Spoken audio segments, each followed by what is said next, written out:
General nerdery. Absolute Batman might be the most Scott Snyder thing that Scott Snyder has ever written in Scott Snyder's entire life. Yeah, it's fucking baller, right? It's like yes and no, but like mostly yes. Absolute unit Batman. I'd say radical. I'd say radical. It's pretty rad. Welcome to General Nerdery, your podcast about liking things. I'm Zach. I'm Tyler. And I'm Steven. Finally getting him to do it. It's going to take me a while to get over that one. I accidentally called myself a host in conversation with someone. I have won, finally. It was Jamal, so...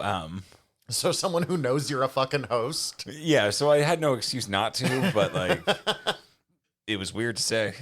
That is a step too far. You are the resident guest. For, like, fucking 40, 50 episodes Resident guest. Resident guest. Guest in residence. And he did remind me of this also. Yeah, today we are covering the first 6 issues. So Absolute Batman Volume 1, if you decide to collect it in a physical copy. It is part of DC's All-In initiative, which was they do a new initiative every couple years, but a kind of soft relaunch direction for their main universe and the creation of the Absolute universe, which is sort of like Ultimate Marvel, but sort of not at the same time. Better Better than the original for sure. Yeah, that's what I was referring to. Yeah, the original. It's like it learned all the lessons from the original Marvel universe. Don't let Mark Miller write for it. Safe call. Good bet. It's like, how can we go over the top and edgy, but not be that? Oh my God, it aged so badly. Also, how can we not be Marvel Max? Which also aged very badly. Oh, they were bad. So basically, this is a new introduction of, they've released at this point, Batman, Wonder Woman, Superman, Martian Manhunter, Green Lantern, and Flash. And that absolute evil. But yeah. Yeah. All of those are ongoings except for Martian Manhunter, which was a miniseries, but is guaranteed a follow-up. Mm-hmm.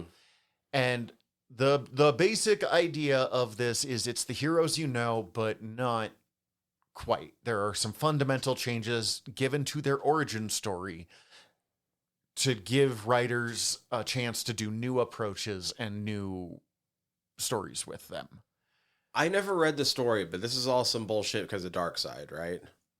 I have also not read it, but yes. Basically, Darkseid was about to ascend to godhood, like actual, like omnipotence godhood, not, new godhood. Mm-hmm. And the Justice League stops him, but in the process of his death, I guess, I don't fully understand. Darkseid's defeated in the creation, or in the act of it, a new universe is created. I think it has something to do with that fucking... We tried to talk about this during our Dark Knight's Metal episode of fucking like 3 years ago, because also Scott Snyder, where there was like a perfect world and a really dark world that they had never really explored in the multiverse, something. Basically, it's another Earth, but in this one, Darkseid's influences all over it. So it's not like we're seeing, Hail Darkseid, but shit is a lot darker and it's a lot harder to be a hero. So it's really just, we're never going to get the Justice League in their fucking satellite base floating above the Earth. The heroes are always going to be at a disadvantage. There's a built-in lore reason why this world is kind of on the edge of grimdark. And it's because Darkseid is just like, fuck your world. But honestly, from what we've read, you don't need to know any of that. Just No. Yeah, from what I've read, which is literally just this, I didn't even know any of that, and it didn't change any of my reading for me to know it. This is take big name creators, in this case Scott Snyder and Nick Dragotta, who I've not really seen before, but I fucking love now. I'm trying to think. I feel like I read something where Dragotta did a majority of the art. I've been aware of him, but I've never really read much of him before. And then Jason Aaron, and I don't remember I'm embarrassed. I don't remember the artists in any of these. Jason Aaron's writing Superman, and who is it? Stephanie Phillips? Right? No, not Stephanie Phillips. Wonder Woman is by a woman. Kelly Thompson. Kelly Thompson, thank you. Yeah, Absolute Superman is Jason Aaron and Rafa Sandoval. Sandoval's a very talented artist. And Absolute Wonder Woman is Kelly Thompson and Hayden Sherman. Whose art is fucking out of this world. Absolute Flash is Jeff Lemire and Nick Robles. Absolute Martian Manhunter is Denis Camp and Javier Rodriguez. Absolute Green Lantern is Al Ewing and Janoy Lindsay. And then it has been announced that we're getting Absolute Green Arrow, despite what we kind of know happens with Green Arrow. Yeah, just fair warning on this one. There is going to be a lot of spoilers in this. So Green Arrow's dead. Long live Green Arrow. I'm assuming it's going to be Connor or Roy. Yeah. By the way, Nick Dragotta, Dragotta does a lot of stuff with Image.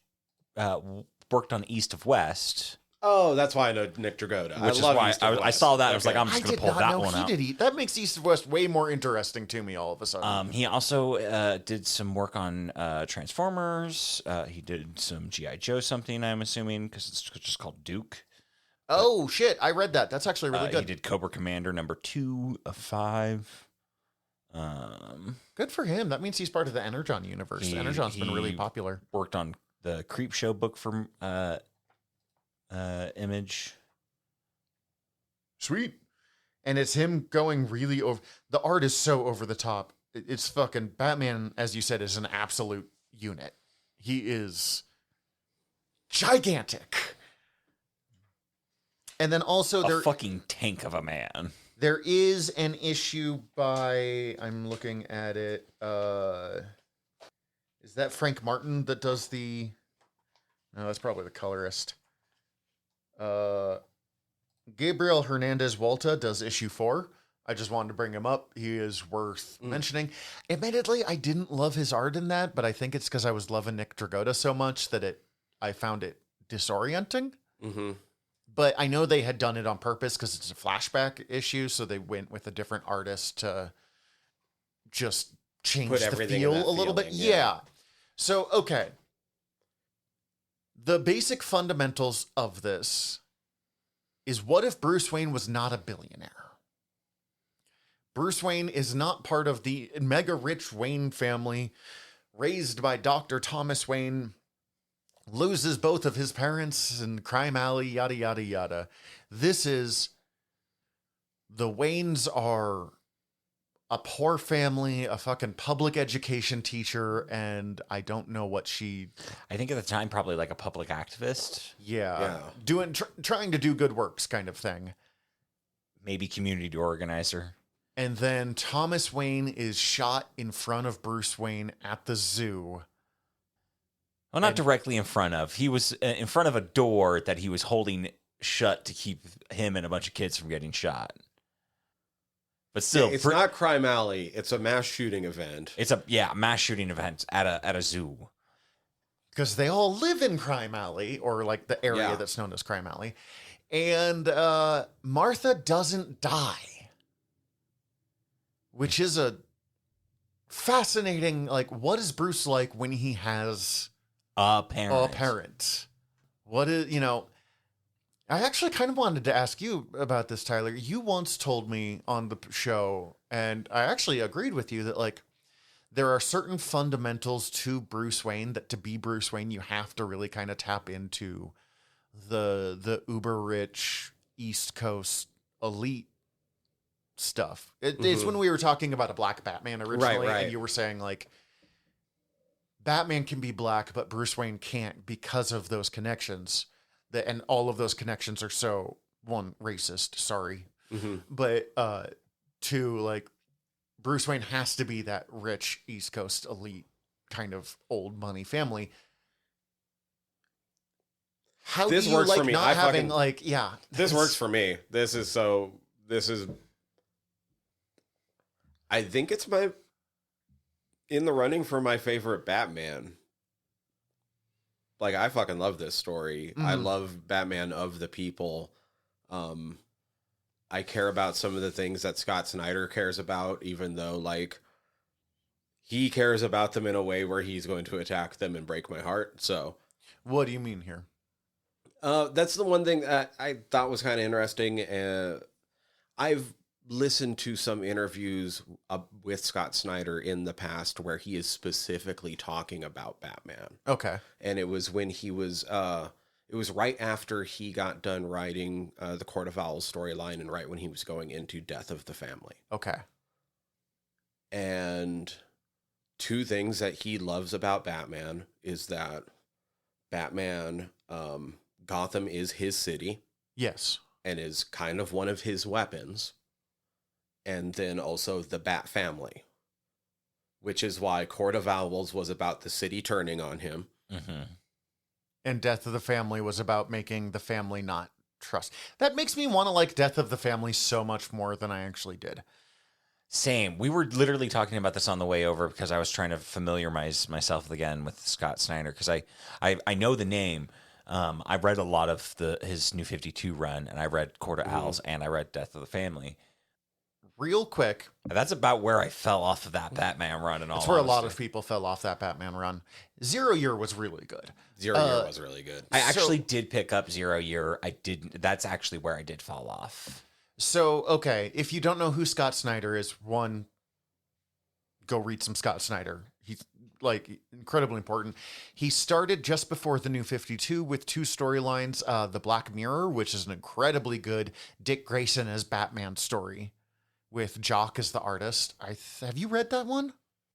No, I don't. It is think I him have. dealing with a serial killer Okay. who is Jim Gordon's son that hasn't been mentioned in years. Why do I feel like I've read this? I've read a lot of Batman, surprisingly. It's a very good. It was really well received when it came out, and then another one called Gates of Gotham, that in retrospect was clearly setting up Court of Owls, but it was before the New 52, so like, Right. it's okay. a little weird. And it's very much about bringing the Bat family together and bringing in people who had been missing. And then he was the writer of the main Batman book during the New 52 launch in 2012, wrote Court of Owls, which is probably the most iconic Batman story. It's Of in the modern era. of the modern era. I would put it in the top 5 of the last 30 years. Like Court of Owls, Hush, Long Halloween, Dark Victory. Top 4? I don't have a fifth. Right. Like, part of me wants to say, like, Batman RIP, but fucking the Grant Morrison Batman run, as much as I fucking love it, it's a hard one to dive into. Maybe his Batman and Robin, where Dick Grayson takes over and Damian Wayne becomes Robin for the first time. That is Oh, a good yeah, jumping maybe. in That's point. such a fucking fantastic run, too. I love it so much. I love that dynamic. It's really fucking good.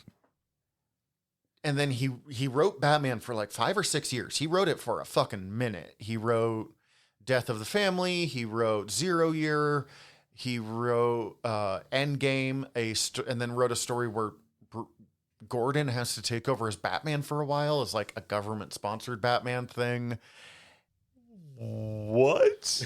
He has a giant Batman, kind of, not giant, but an oversized Batman mech that he looks at, wears for a while, takes on a villain named Mr. Bloom. Batman comes back to life. No, not back to life, has his memory restored because he lost all his memory. It gets fucking bonkers. I've always meant to go back in and God, I read the gotta read second this. half.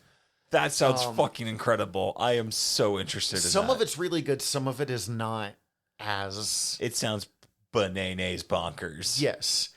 I do like, actually, his depiction of the Joker, other than the whole cutting his face off thing. Excuse me, I burped while talking about this.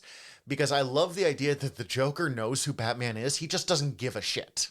Yeah. It's not like, oh, if I knew, I would kill all your family. He's like, that's not interesting to me. Everything else, though. No, so much more interesting. But that's some of the things that I also like about Batman, and I liked the way that he is returning to playing with those, where, or at least making sure that you know that they're important. Like Bruce, when he gets back from college, is given a montage sequence of getting to know the city. Yeah. and working his way. I love through the idea city. that he works in like different public works departments. Like Such a good meta narrative.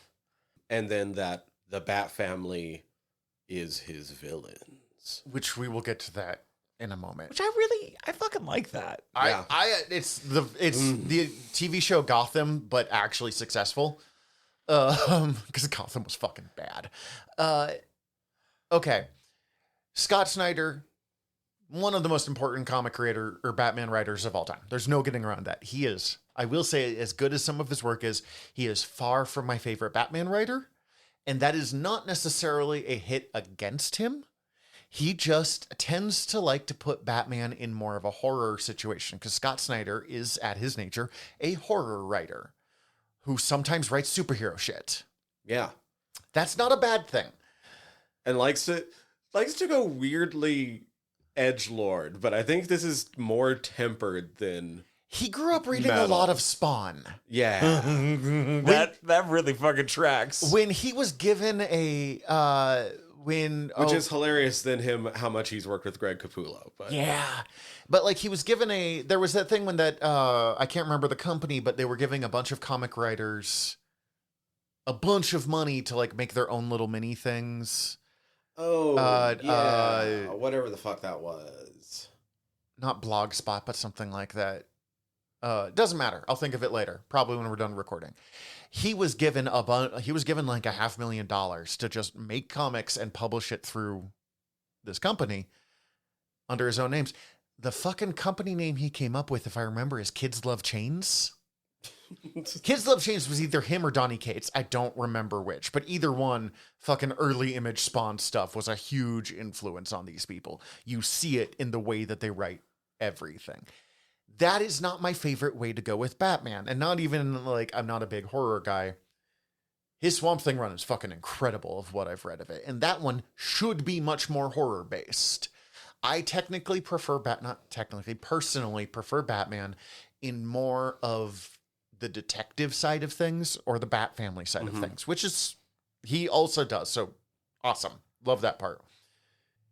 The horror gets a little over the top for me with him sometimes in the edge. Like he just leans a little too much into the edgelord. Like he wrote a new origin. I promise I'll talk about absolute Batman, not just New 52 stuff. He wrote a new origin for Mr. Freeze that everyone fucking hated and they dropped almost immediately. The Nora Freeze was not actually his wife. That it was just some woman that he found trapped in cryogenic stasis, and he became obsessed with her and stole her body and said, like, this is my wife now. And everyone's like, no, you've ruined it. Like, but the story itself was still kind of good. So like, and that's the weird thing of it. Or like we talked about, has a good version of Joker, but Joker cutting off his own face and then wearing it like a mask was dumb. Not immediately though. Like he does like fuck around with no face for a bit. And like, it was smart to have the Joker disappear for a year and a half, but that's its own thing. I have that with this book where I'll be really into it and then one thing will happen and I'm like, I don't love that. But then I'll be right back fucking into it, you know. You're Alfred taking the ride on the Bat dump truck. I might hate Batman. I might love Batman. Yeah. You're not. That's exactly right there. That's a great distillation of that. Of a couple of things in this one, let's talk about Alfred is a wet works officer. He's just doing assassination and like James Bondy shit still. We don't know who for. You might know who for later. I don't know who for, but I have a guess, and not even from any information that I've gained from having read further. Who are in the you series. thinking? Is it Lazarus? Hugo Strange. Oh yeah, that would work. Oh, that'd be fun. I'd like that. Almost exclusively based on what the silhouette on the screen that he's talking to looks like. I'll have to relook at that. Yeah, that's fascinating. Interesting. Hugo Strange, who was supposed to be Batman's big villain, and they're like, these are okay. And then Joker showed up and they're like, that one. We want the silly, funny clown. Give us the clown. Give us the clown. So yeah,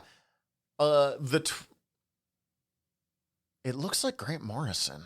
It looks It's like but yeah, there's a good chance it looks that's like Hugo Mr. Strange. Freeze to me from Okay, the animated spoilers, series. we run into the new Mr. Freeze. Oh, And he's fucking terrifying. In Oh. fact, this might end with get Bane, but he plays more of a factor after the next two issues. Yeah, they do a 2-issue Oh. thing to make you absolutely terrified of Mr. Freeze, and then they bring in Bane. dope. Oh But- shit! Have they done Clayface? Clayface in the app. think they've That done would be it. Yeah. super fucking interesting. Not yet. But we find out that It's Bruce just exactly the same. is childhood friends with a bunch of people who we know will become the various different big name villains. We see Killer Croc, Waylon Jones. Oswald Cobblepot, who will become the Penguin, Edward Nygma, who will become the Riddler, Harvey Dent, who will become Two-Face, and we know Selena Kyle is part of it, but we have not yet seen Adult version. Selena Kyle, who's also getting her own book, Yes. which I'm super Ooh. into.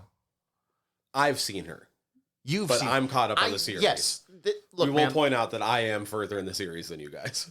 for the sake of this, we have not Yeah. yet seen her in these In first this 6 book. issues. We have not seen her.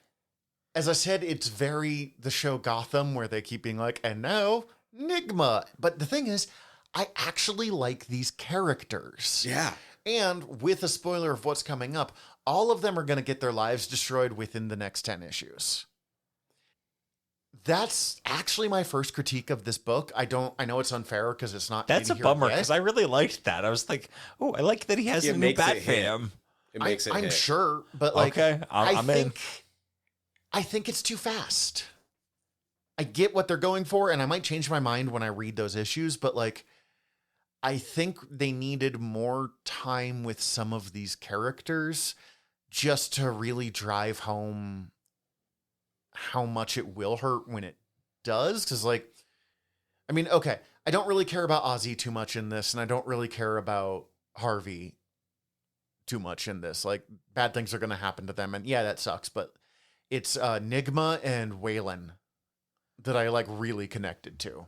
Yeah, especially Waylon. They give him enough meaty role that it feels like, yeah, it's like, oh, I like this guy. He runs a gym. He's start an exotic animal business. That's a little concerning, but He's the Tiger King of gyms. but he's cool. It Tyler. is a plot point that it's happened so fast. Okay. I'm not doubting Yeah. it will be bad. Don't misunderstand me. Like, I guess personally I would have, but I also hate bad things to happen to people I like. This version of Nygma is fascinating to me. I love that it's a very short bit where he's like, I'm not good at people, Bruce. That's part of why I value our friendship so much. Because you've been such a good friend to me or something like I can't make friends, but you've been a good friend to me. And the scene where, so all of these people used to get together and play poker because they all grew up in Crime Alley together. But Selena disappeared. Bruce disappeared because he went to college and did his own poor man's version of the Bat journey. Yeah. But I also Literally. imagine Harvey probably went off to college. But he stayed local because he is a That makes sense. local mid-level politician. He just became DA, or is he like junior DA? Something he's like that? in He might be assistant DA or something. Yeah. Like that. I believe he's an assistant, Assistant DA. DA, He's not a yeah. full DA because none of these people are important enough for that. Right. Oswald Cobblepot obviously is running some kind of little crime thing, but he's not. He's not the Maronis. He's not. Yeah, he's not the Penguin in the Iceberg Lounge. Waylon Jones, the Killer Croc, is just a boxer guy. that's trying to open up his own exotic reptile shop. I'm so or zoo or something. It's not quite clear there, but like his attraction, like it's just I like these characters, and I really liked the scene where Bruce shows up to play poker with them, and he's using all of them to get information, but he's not being as subtle as he thinks he's being, which I think is really funny. But he is pretty effectively like steering the conversation in ways he wants it to go without just being like, I'm Batman, tell me these things. And every time somebody does get defensive, he's right on the ball with like, yo, dude, I was just talking about this. Yeah, like, Ozzy, what do you think? And he's like, oh, you think I know about this crime thing? He's like, no, I just wanted to know if you wanted to... No, it's your fucking hand, bro. Like, Yeah, we're playing poker. But if we're gonna talk about crime, like, since you brought it up... So I really enjoyed that. I enjoyed the scenes, the flashback scenes of all of them being kids together. I fucking love that they still have Zorro in this, but they have changed it, that it's not like Bruce Wayne is obsessed with Zorro, because that's fucking weird these days. I loved the Zorro movie as a kid, even. Like, don't get me wrong, but also, you probably loved the Antonio Banderas one that came out. I rented the original, not the original, but the first one with sound, because the original one was a silent movie. Because the Antonio Banderas one wasn't out yet, and I wanted to see it. And I really loved that movie. It's a fantastic movie. But, like, yes, it was the Antonio Banderas one that brought me into it.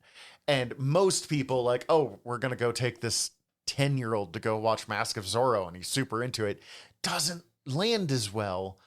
So having, like, my parents are going to bring me to it because it's important to them, I thought was a good way of, like, tweaking that for a more modern thing, but also still having it. And then having, like... his friends make him go. Yeah, because he's traumatized because he was supposed to go see that movie that night, but instead his dad died. So his friends, in an attempt to help him not move past, but start to move forward again, watch what they call this boring-ass movie with him alone in a theater. Also, like, young Selena Kyle has cat ears on her hood, but because it's, like, 2010... It works. Like, it's something that would exist. I'm kind of sad to hear that their lives are going to get fucked up. I kind of like really fast. I kind of like the idea of them being like the Bat family in this universe, where they're like also just like kind of that same street level. They're living their lives but like helping Batman by doing. I would not have revealed. I mean, again, I'm not Scott Snyder, and he's a successful comic book writer, and I'm not. So I'm not saying that he's wrong. He's also telling the story he wants to tell. I would not have had him reveal that he's Batman to them as fast as he did. And I would not have fucked them up as fast as they do. But also, I'm really looking forward to reading this because I'm curious to see what will happen. I'm just worried because I know what happens to Penguin. Yeah. And I am worried that it's going to go to... As we said, Scott Snyder flirts with Grimdark all the fucking time. And some of the things that are happening have me worried that he's going to go too far into Grimdark. God, I want to read more. I need to know what happens. But we don't know yet. I mean, Tyler knows yet. But, like, no, actually, Tyler doesn't know yet. We know what happens to them, but we don't know what the payoff. Yeah. I will say we haven't gotten far enough to see the payoff. Just the initial what happens to them. The look Tyler is giving is something else. It's Tyler's horrified look. The bat suit itself, I guess, kind of also ties into Scott Snyder's so good. Oh, this went a little too far for me. Because, like, for the most part, the bat cape, this was such a wild choice, and people were so ready to hate this, and then everyone went, this is incredible. Where the bat cape is, he can use it like hooks and shit. It's not a cape. It's a tool in a way that it's never really been before. Not just like a glider, but he can like walk on it. He can climb with it. He can... It's like, I mean, we've all seen like the bat rave. Yeah. Yeah. But it's kind of like the... He bat raves around the battlefield. The material from Dark Knight where they're like, you put this electric thing through it and it takes rigid shape, but plays with that a lot more. Or like the bat symbol on his chest is extra reinforced, which has been a storyline thing always. Like, oh, I put the bat symbol on my chest and put extra armor there, so they'll aim for it and I'll be better protected.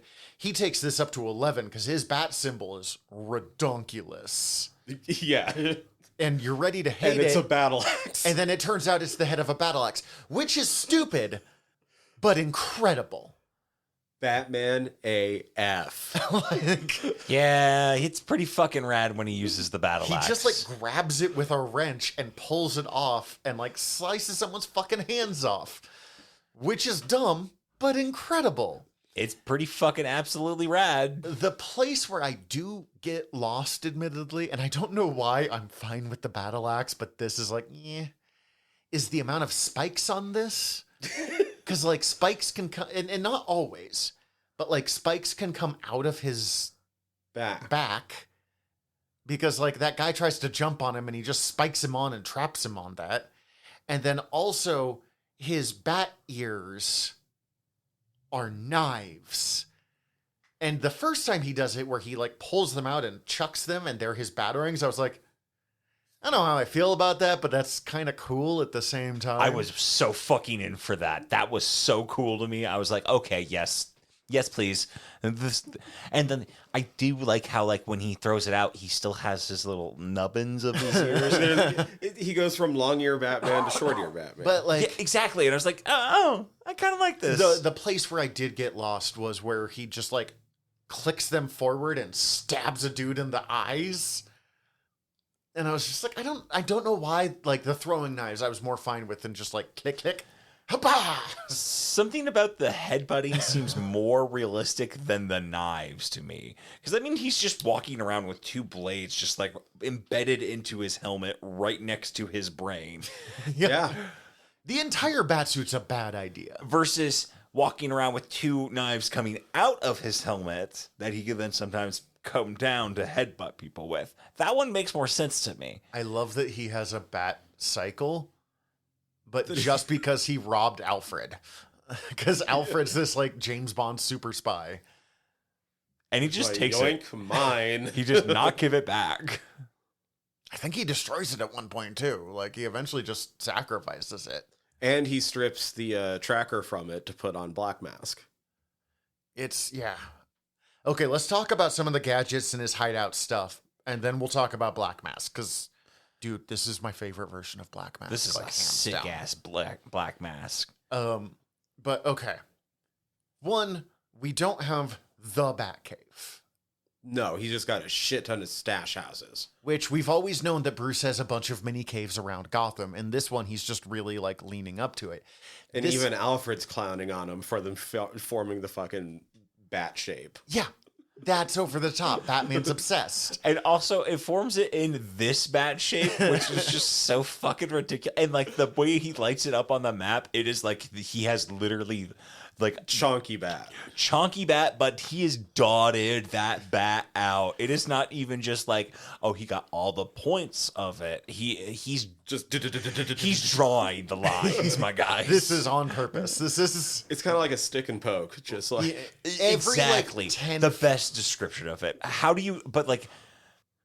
is someone not aware of this? Every yet? half block, Batman has a different stash house in this.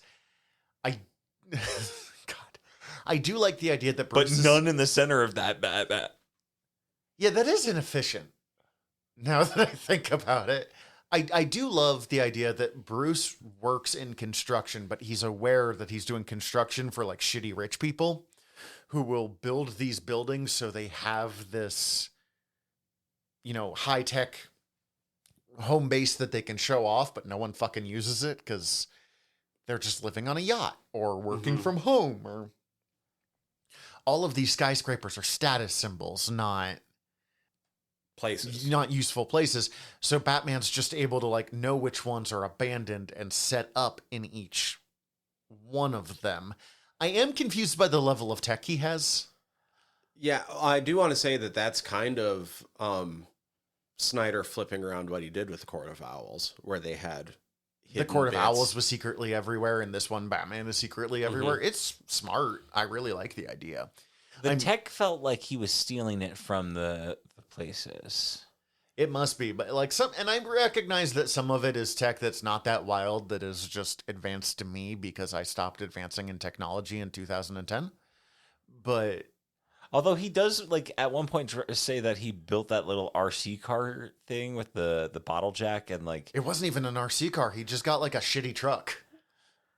Like, a shitty truck and something to make it launch upwards or something. I don't remember how that one worked, but Yeah, he just did the semi flip over from fucking Dark Knight. yeah, he's just making like shitty Batmobiles with like used car lot vehicles. He does this, but he says it cost him less than $1,000, so he still has to throw down that money somehow. Well, if you're working construction, you can make bank, just not Wayne Foundation Bank. And I'm sure at 6'9", 420 pounds, he can get on any construction site that he pleases in the city. And probably doesn't have a lot of vices to really spend that money on. Yeah, it's just Batman. It's just Batman. He's putting it all in Batman. And whey protein powder. I fucking must be. This dude is stacked. It is the first, because all Batman, Bruce is like, when you look at the stats in like the old like 90s Who's Who books, Bruce is ridiculously tall. Mm-hmm. He is like professional wrestler size tall. Him and Joker are both well into the 6 feet, but it never looks like Is it. that tall? I don't really know. Yeah, you're like 6'4", we understand, but that's not 6'5". Jesus Christ. But that's, you're okay. Bruce is supposed to be like 2 inches taller than you, and Joker's supposed to be like 3 or 4 inches taller than you. Okay, that's actually pretty dope. That makes sense. Like, I but like in the Batman normal taller than me. universe, and that doesn't usually, like, it doesn't look like that when you see them most of the Although, time. like, yeah, no, someone that's 2 inches taller than me is a fucking monster that I They are get a scared unit. of. Yeah, my uncle is 6'8", and I get a crick in my neck anytime I talk to him. Like, Literally anybody slightly taller than me, and I notice it immediately, and I was like, oh, that's weird. That's That's this uncommon. Bruce Wayne does look that big. I love the idea that he got a full ride college scholarship through football and then fakes an injury, so he only ever has to play one game. yeah. And then just studies. And is huge. I feel like he would have lost the scholarship, though. Yeah, but I mean, that probably at least gets his foot in the door and gets him set up for the first year, and then he can do other shit to Fair. set himself up for the others. Yeah. Fake Kill a roommate. Black Mask. And what is the Party animals? The party animals, thank you. Which is so much better than the Mask Society or whatever they were calling his original. The party animals are horrifying, and credit to this comic book that all of their worst shit happens off panel. Yeah, very much a good credit to that, because they talk about some wild shit. And I was like, oh, okay, you're doing some terrible things. So we never really learn what his full plan was in this, but the idea is that Black Mask has this gang called the Party Animals that is causing chaos around Gotham for a deeper purpose. But Mask never reveals what that purpose is. I do find it interesting that, like, we introduce because he's Roman Sionis, Mm-hmm. the Falcone family and I don't remember the name, Maronis. the Maroni family, who are both old school Gotham. I think they first appeared in year 1, but it's still like old Batman crime family stories. They are the mob. And they're killed within 5 pages of their introduction. Excuse me. Yep. Pretty quickly, too. Pretty handily. You would not have expected that. But it's another like, oh, we have no time for the old school. Pretty much. I think that's the entire message that's being sent right there, is that, like, no, like, the villains here are going to be party animals or worse. Yeah. Party animals and those that can hang with gangs like the party animals on the streets. Yikes. The Party Animals do feel like a gang from Escape from New York, Yes. But more terrifying. with a little touch of the gang from Batman Forever that all wears Day of the Dead and like neon lighting stuff. the Disco Morlocks. Yeah. I was are, going to say the Jokers from Batman Beyond. yeah, really pushing in those over the top gangs. He also has a weird purple lady with like tentacles coming out of the back of her head, and a weird purple child with tentacles coming out of his head. And a weird purple DJ. Don't forget, they're a 3-pack. That's right, and it's never explained. Dr. Bartholomew, I believe, is the DJ. I believe you're right. They never say, and it's unclear if Sionis also has because we only ever see him in his black mask, which is similar to the traditional black mask look, which my favorite version before this was from the Birds of Prey movie, the Harley Quinn movie. Yes. Where it's just like a black skull look. But it's the black skull under like the jaw, and then it becomes a dome for reasons I don't fully understand. Seems like one part disco ball without the reflection. One part Mysterio, one part Black Mask. One part motorcycle helmet feel to it. I've seen pictures of Absolute Catwoman. She has kind of that dome look going too, doesn't she? Yeah, and Batman calls it out right away. So she's at least using the same tech, if nothing else. Interesting. Also, this version of Black Mask is actually scary to fight because we see him murder a boxer. Oh, no, he didn't murder that guy. He's fine. He's fine. No, he dead. No, don't worry about it. He's okay. He's just catching his breath. I'm curious, did you guys recognize the name? Bibo-Bibo-Aski? No. I mean, I remember reading the name and being like, I should recognize this. Did you guys watch Superman the Animated Series? Okay, yeah. Yeah. There is a he's looking at Absolute Catwoman. It's very a fascinating costume. The feet look like hooves. So, do you remember in Superman the Animated Series, there was like a dock worker / bar owner that was like Superman's like biggest fan? Vaguely. Has a like kind of bad New York accent. That's Bibbo. Bibbo is Superman. If Jimmy's Superman's best friend, Bibbo is Superman's biggest fan. Okay. And he runs like a bar on the bad side of Metropolis for whatever that counts as. And like, he's just like the everyman of Metropolis. He's fine. He's fucking dead. He's just fine. He's murdered. okay. He's just catching his breath. Oh yeah, and that's the other stuff. We have not only is I think that looks really sick. I like looking at it. Remember, we are in an audio podcast, boys. We know that you will explain it. And also, I know as an editor, he can edit it out if it's not usable. Martha's alive. Jim Gordon has become the mayor. Yes. Which I think is fascinating, with an attempt to like actually do good and do more with the police, but also on the immediate verge of being ousted as the mayor, as often happens when someone who's just trying to do good. And Harvey Bullock is the chief of police, which does not seem like a good choice. No. Fuck the police. Yes. Also, make it Montoya. Yeah, I wonder if Montoya's going to show up at this at all. Hopefully she does become the chief of police when Harvey gets murked. Montoya's been the chief of police a couple of times, and it's always...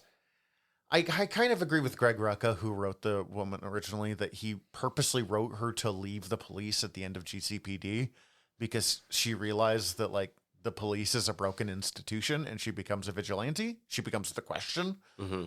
So going back to the police feels like a step back for her. But also Montoya's really fucking cool and she works well as a police character, so I get why they want to use her. Mm-hmm. This is an absolute Batman. This is the mainline Batman universe. I don't know how this happened, but right now, Jim Gordon's a beat cop and Vandal Savage is the commissioner of the police in Gotham. Oh, okay. Why? Don't know. I've not read the Chip Zdarsky run.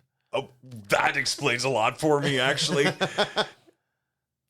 Chips are he's getting to write Batman? He wrote Batman for, I think, about 2 years, and he just finished. And Matt Fraction, who wrote Iron Fist and Hawkeye. And Sex Criminals and a bunch of other stuff. And a bunch of stuff. But, like, those two are kind of two of his biggest that he gets, at least in superhero comics. Those are the two that he gets the most for. Just took over. Oh my God, I got to read Batman again. And Jorge Jimenez is writing or is doing the illustrations for most of it. And that guy is a fucking once in a lifetime They worked on something talent. Together, didn't they? What did they work on together? Zdarsky and Matt Fraction. Faction? I don't know. Oh, Sex Criminals.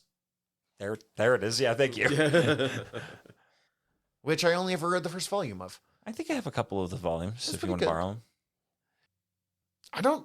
This is a hard one to talk about because it's really Out good, of curiosity, I was going to ask earlier, Dr. Bartholomew and the other two weird people with tentacles. Does it get explained what they are eventually? Not yet. Not yet. Not yet. Okay. I mean, you can infer some things, especially once you know more about what's going on at Arc M. Okay. Yep. Oh yeah, Arkham Asylum is now Arc M, and it's a fucking private prison that's up Black to some site type shit? Yeah, That already exists, but also is going to be built in Gotham. I guess it's other arcs that exist, probably. Other arcs definitely exist. Arc M is like coming online, I guess you would say. Interesting. so God, I want to read more of this. I really want to read more of this. I also really kind of want to read the other Absolutes series. yeah, Superman and Wonder Woman. So We're going to do those for sure. We absolutely. I'm also will. curious about Green Lantern. Not Green Lantern. Martian Manhunter. That one, the first volume of, is coming out in physical copy in a couple of weeks. I already have it pre-ordered. It's supposed to be incredible. It is. Yeah, it's amazing. Denise Camp is doing that and the Ultimates over in Marvel, and both of them are artistically the highest rated of all of the books. So Oh shit! It's a lot more of a bummer. yeah, but probably it's better. And you said that's Okay. Javier Rodriguez doing the Mhm. art. It's weird. His art style is very simple, very colorful. He did a Ninjak book, and I would never have expected him to work on Ninjak, and then it was great. Most people will hate it. Like people who like have a very specific idea of what comic art is supposed to be will hate it. He's one of the most gifted people working in comics right now. Dope.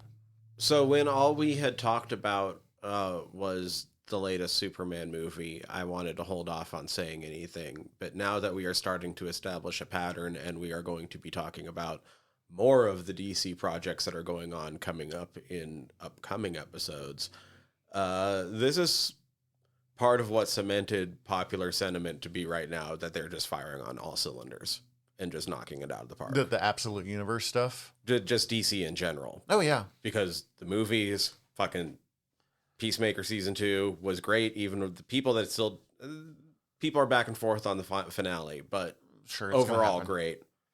And then the Absolute Universe being fucking killer. Plus, also you've talked highly of all the shows that have come out, Creature Commando, Mm-hmm. and I feel like there's something else that I'm forgetting. But I could be. Mark Waid is killing it on both World's Finest, which has been highly received, and he just took over Justice League in a really interesting thing.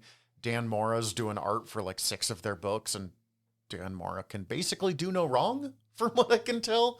They're doing crossovers with Marvel for the first time since the early 2000s. They're doing... Tom King's Wonder Woman is a little divisive, but overall has been really well received. They're actually trying with Superman again. Don't really know what's going on with Green Lantern. Don't super care. It's fine. Hal Jordan is not a very interesting Green Lantern. I'm sorry. Mm-hmm. But like, especially with their Trinity, they're really trying. And they, historically, that's not always been the case. Superman has been kind of dumped on for the last quarter century. But yeah, I don't know. This and Absolute Wonder Woman are my favorites, Mhm. even though I will say Absolute Martian Manhunter is better than them. It's just a Which tougher read. Understandable. I was just listening to films to be buried with, and they were getting into the distinction between the best movie versus your favorite movie. And I was like, oh, okay, I get stuff. And they brought up like Schindler's List is a harder watch, but it's definitely a really good movie. I was like, oh, okay, I understand the distinction you're making. I keep talking about the fact that he's an absolute unit, but I do love the fact that we actually have a Batman who is physically capable of doing all the things that we have seen Batman do over the years. He's gonna have trouble doing some of the things he's supposed to do just because of his size. Although that's why he's got that cape that helps him. I'm just saying, like, Makes some him of a those little bit more backflips are a agile. lot harder when you're 6'9" and fucking 420 pounds. yeah. Not when you have bat wings that can help jettison you into the air. He needs. I love the story of the Batwings. It was Bruce Wayne had designed as a child, designed a bridge based off a bat as part of some kids competition thing, Which is what won him tickets to the zoo. where his father was killed. And the silhouette of that bridge he was working on at first, before he builds the one that he shows off, very much looks like the silhouette of the Batman symbol. Mm-hmm. Yes. And I just only realized that as I was looking at it here. And just On the this cover evolution in of it, front of because us. Bruce keeps trying to go for, like, this Batman's immediate first thought every time is offense, is hit hard, be scary, Build bigger. build bigger, go scary. And then he stops and thinks about it because that's the lesson he learned from his father. And like, cool, build bigger. How do I do that impulse and then use it to help people? Mm-hmm. How do I still allow for like the defensive things that I believe people need, but use that for wider protection?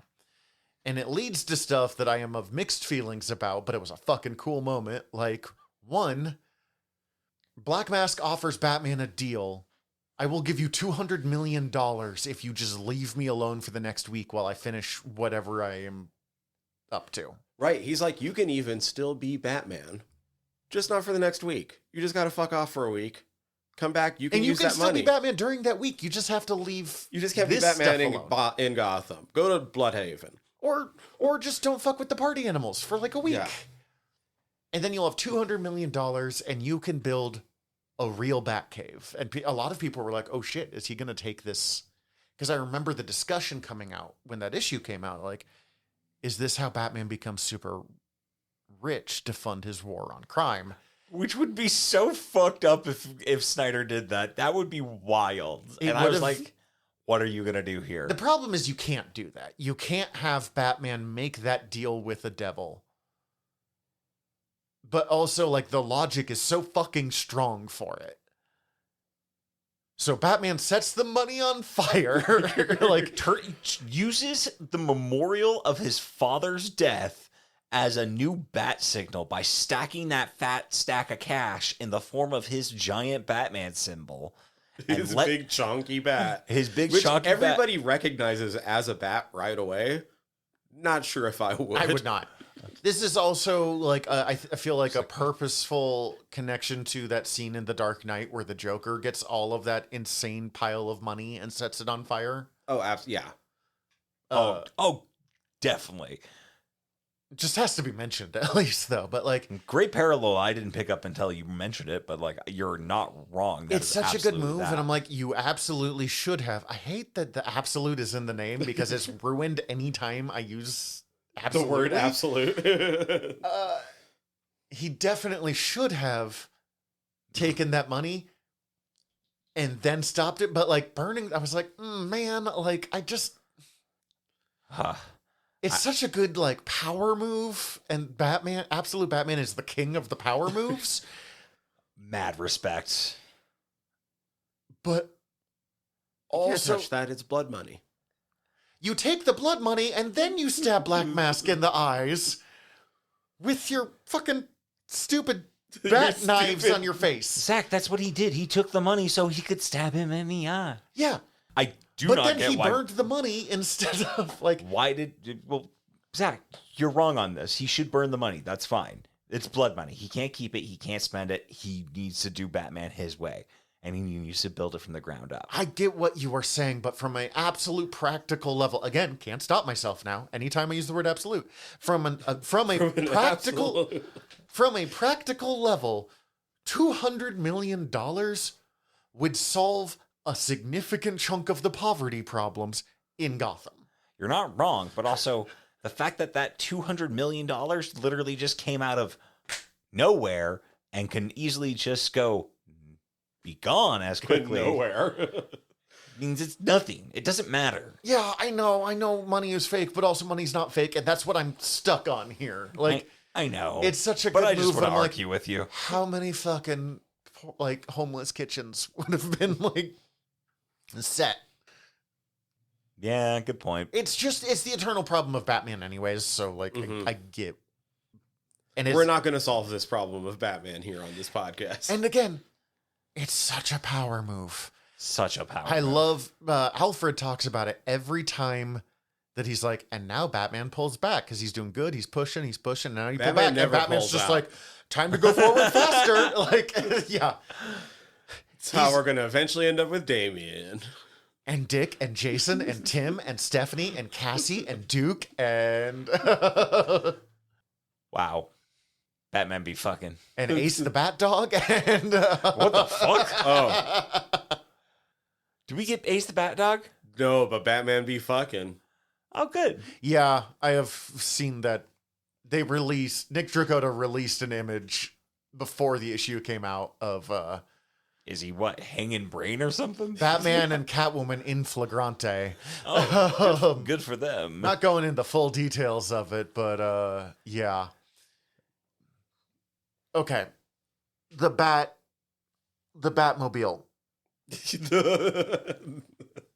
The best Batmobile? Or a Batmobile. Like, man, I am such a believer in like the Batmobile should be like a souped up Mustang from hell. Like, I think the Batman, like the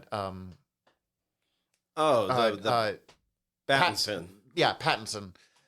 Pat has one of my favorite Batmobiles in a long time. I love it when it looks like an actual car. But This one is so cool. what if we made it a giant industrial size dump truck? Like a dump truck that they would use at a quarry to move mountains.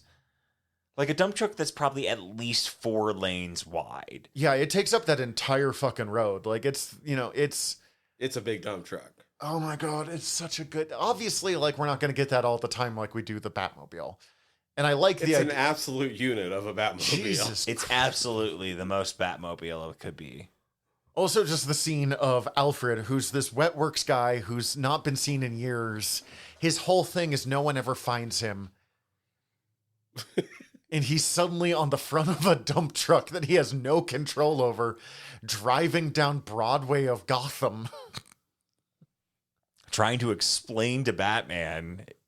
Why you should take the deal. It's before the deal Oh, no, even. that's- Just like, you need to stop or you're gonna die or something. Like you need to like think through your actions more.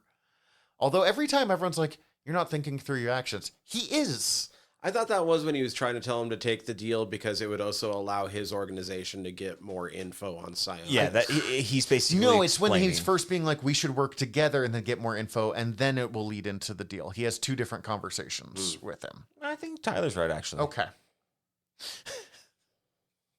I'm sorry. Doesn't matter. He's Batman. Well, AF. we are very. Well, he's on the Batmobile. I think that's the conversation.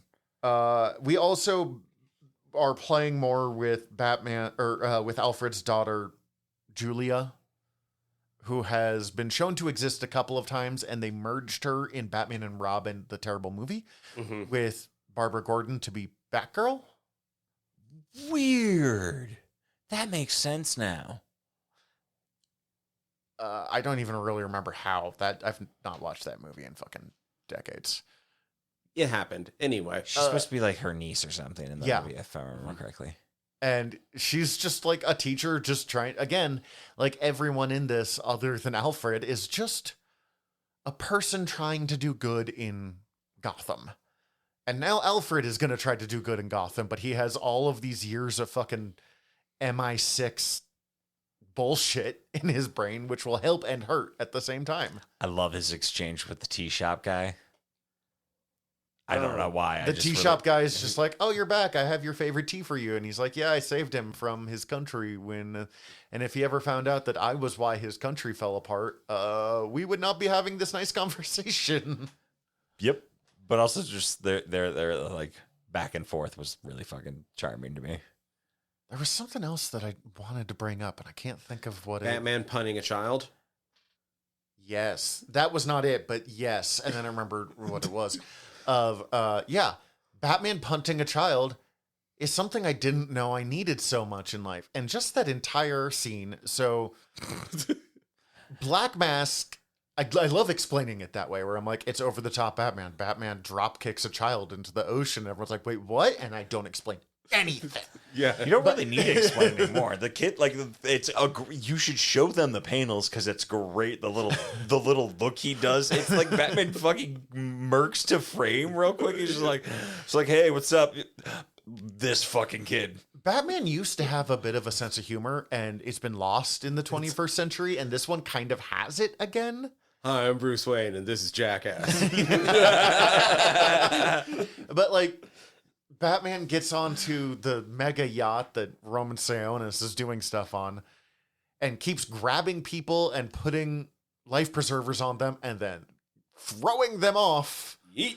And the little kid tries to attack him with a knife, so he picks him up by the head, puts the life preserver on, and and he says something like, punts him into can't do this, I'm a kid. Yeah. And then mugs to frame and then punts him off the boat. It's so good. I'm trying to look up the... Nope. And then the lady Twi'lek, she just straight up was like, off. Audi She's just like, 500. time to go. She's like, oh, you're here? No, thank you. I don't want to fight you, actually. See you. And then Batman throws out a life preserver. Mm-hmm. Yeah, the kid is yelling, kill you, fuck you, cut you into, what are you doing? Stop, man. I can't. Just the kid. And it's just Batman looking like Dark. And really pulling that kick back. Like, he is fucking prepping for that. Fucking Charlie Brown with that football, but Lucy is there to not pull it out. So last thing I have to talk about on this one is before it is the Batman annual that has not come out yet. Or it's come out, but it's not in this. That is done by... Oh, I can't wait for the annual. Have you read anything by Daniel Warren Johnson? No. He's incredible. I've not read a bunch by him, but I read Do a Powerbomb, which is a book he wrote as a love letter to Japanese professional wrestling. Sick. Because when he had his child, she'd wake up in the middle of the night and be fussy or need feeding or whatever, and he'd get up. And he found NJPW, New Japan Professional Wrestling, on TV. And so he would just watch that while, like, looking after his kid and fell really in love with wrestling. And Japanese wrestling's fucking out there, man. It is wild shit. And so he wrote Do a Powerbomb, which is basically a story about grief and loss and a love of family. But it's through a storyline of these two professional wrestlers with their own traumas connected to an accidental death in the ring are brought into a interdimensional wrestling tournament. And then they find out after they enter the tournament that they are from the only universe where wrestling is fake. Oh, yeah, you've mentioned this before. Yeah, and they end up, like, wrestling two giant orangutans. And it ends with them wrestling God. And then there's like a beautiful message about growth and moving on and all that. Like, it's a fucking beautiful, but it's this wild out there art. He's also wrote Transformers up until just recently. Okay. That's been getting incredibly good reviews. He did a Batman story. Well, first of all, he went to a con and he was doing just a bunch of art prints to sell. And he did absolute Batman fucking, like, snapping an ICE officer's neck or something. He might have just been, like, subduing, strangling him, but it was... Mm-hmm. I remember this. I saw it. It was hardcore. I think he snapped a neck. I think he snapped a neck. Sure. I am just saying I don't fully remember what the image is. And fucking Chuck Dixon, who is one of the most important Batman writers of all time and did an incredible Batman run in the 90s, but was always kind of an asshole and then has definitely fallen off the deep end. hired another artist to do a Batman taking out Antifa, and it just did not. Absolute Batman taking out Antifa, and everyone's like, what the fuck is wrong with you? But then, in Absolute Batman, by Daniel Warren Johnson, the annual, he fucking like murks a KKK rally. Sets them on fire with a flamethrower, does Will Ospreay's finishing move on one of them, like a wrestler finishing move. I think kills several people. And if I remember, the story is like, and I've not read it yet, so I'm not sure, Bruce taking out the KKK and going for the worst people on the planet, the most avowed racists, and being like, yes, you get to do this. But I think it's the origin of Batman's no-kill rule because of how he feels after it. And I want to say it has something to do with, like, when you kill a person, that's all they can ever be. They have no chance of ever being better or something. I don't know. That's what I read online. But there's still definitely no shame in that book of Batman fucking flamethrowering the Klan. And God, people were mad about it. I can't wait. Oh, it looks so good. And I the wanna art read is that so now. fucking wild. I am so down for it. Also, I keep looking down at Batman punning a child and So smiling. fucking funny. It's maybe the most perfect comic panel made in years. So my worry about Absolute Batman, or not about the Absolute Universe, this is kind of my last thing, is what will happen after these creators leave. Nothing good. I don't see anyone else really following up on these ideas very In a well. way that will work. Yeah, and that's why I think, as much as I'm sad that the current Ultimate Universe is ending purposely at 2 years, it might not be a bad idea. Like, it just gets to fire on all cylinders for 2 years straight. I and don't then- mind that. I think that should be a thing that happens more. I don't think Yeah. they need to have the longest continuity. Give them a chance to start it again. If it does feel right to keep going, just keep going. But, Sure. like, It's just easy. And I agree. I just was thinking about the original Ultimate Universe. Definitely was diminishing returns. The first Ultimates book, yes, it's aged poorly, but it was like a big, wild, shocking thing. And then as they had to go more and more edgy and hardcore to try to like top it or match it, we ended up with Scarlet Witch and Quicksilver fucking. Yeah. Like, it straight up fell into like incest and Cyclops blasting Magneto's head off. And You know, the only way I would be interested in a change of creators on any of these titles is if they all just started playing musical chairs. And like Snyder and Dragotta went over to like Wonder Woman. Flash, Yeah. and like Kelly Thompson comes over to Absolute Batman. Like, honestly, that would actually be a way to do it. Flash and Green Lantern might need that. Like, and it's not anything on any of those creators. I think it's because those characters are less iconic. Obviously, Green Lantern and Flash are iconic. Don't get me wrong. But like, there's a reason that the Trinity is the Trinity. right, and then there's the others. And then there's the others. And you can feel it with those books, even just looking at them. You're like, oh, you are... Not that you're not taking risks. I think part of it is...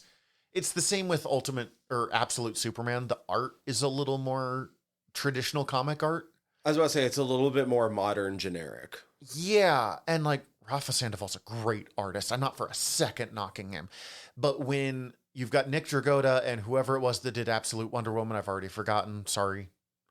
It stands out as being a more traditional artist, as opposed to people who are taking risks not just with the writing, but with the art style as well. Mm-hmm. So I am kind of worried, like, when Scott Snyder leaves, unless he can get James Tynion to take over, because James Tynion is fucking fantastic and is Scott Snyder's, like, child. I could Not see actual Tynion child, but- taking over. Except he's so busy with his own little universe thing that I don't. But, I like, mean, just like, it would be great. yeah.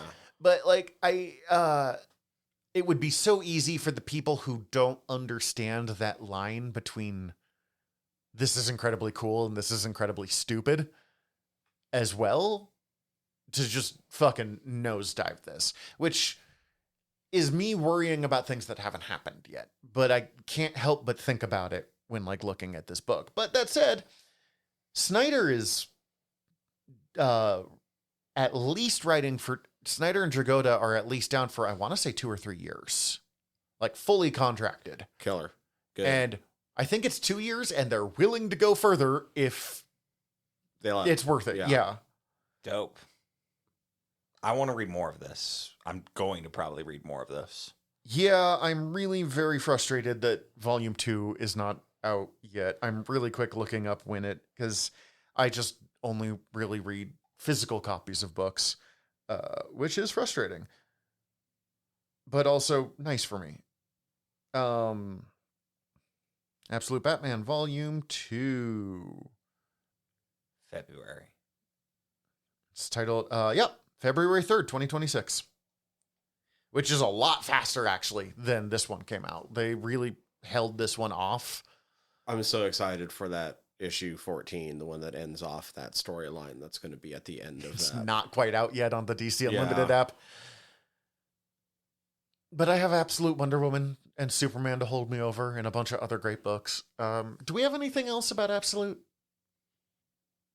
I don't know. He's just a fucking beast. I love all of his fight scenes as he's just tearing through the party animals. It really is. And yeah, it's pretty sick. It's a pretty rad Batman. I don't, that's all I got. It's, I want to see more detective stuff from him just because, I mean, and I get it. We haven't really had a time to see it here. This is Batman operating on the most base level stuff, but it really is kind of every meme of Batman fighting, especially like Dark Knight Returns fucking unit Batman fighting and how he pushes. And then absolute social commentary in a way that's not horrifying. So it's kind of modern Dark Knight Returns, but instead of like, what if we made Batman ancient and kind of racist? What if we just made him incredible? And give him the Scorpion, get over here. Oh my God. It's so perfect. God, so you didn't like the spikes, though? Before we end, you didn't like the spikes all that much. I really liked the spikes in the last little fight where he uses it to hold that guy on him. Like it was a cool moment. The guy comes, who he cuts off the hand off of with his battle axe, comes back, and he wants to get revenge, and the dumbass jumps on him, and he just like... All right. Whoop. It's just really pushing the limits of the no-kill rule. Like...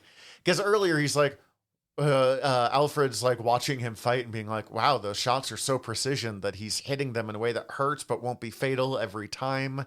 It's incredible, which better hope that these people are just NPCs that don't zig instead of zag, but sure. And then he's like, but this guy, I'm going to cut off his hand and then just like stick him on spikes on my back. I do feel like this Batman plays... a little more pretty fast and loose with his no-kill rule. I think shoot them in the face. Yeah. I do think there's a little bit of like, look, this will be fatal if you don't get to some help on time. I've modified. You have to rely on the people around you. Have you surrounded yourself with good people? I've modified Alfred's shotgun to make it non-lethal, and now Alfred's pissed off. I do love that Alfred still is just using a fucking shotgun, because Alfred guarding the cave with a shotgun is one of my favorite things of Batman. Next time, Legally Blonde. I'm so excited for this. But yeah, that's for you guys 2 weeks. In the meantime, we're your Generals of Nerdery. I'm Zach. I'm Tyler. Dismissed. This has been a General Nerdery Presents production. If you enjoyed it, please go hit like and subscribe wherever you're listening to it right now. Also, we'd greatly appreciate it if you checked out our other shows over at gnpresents.com. Thank you.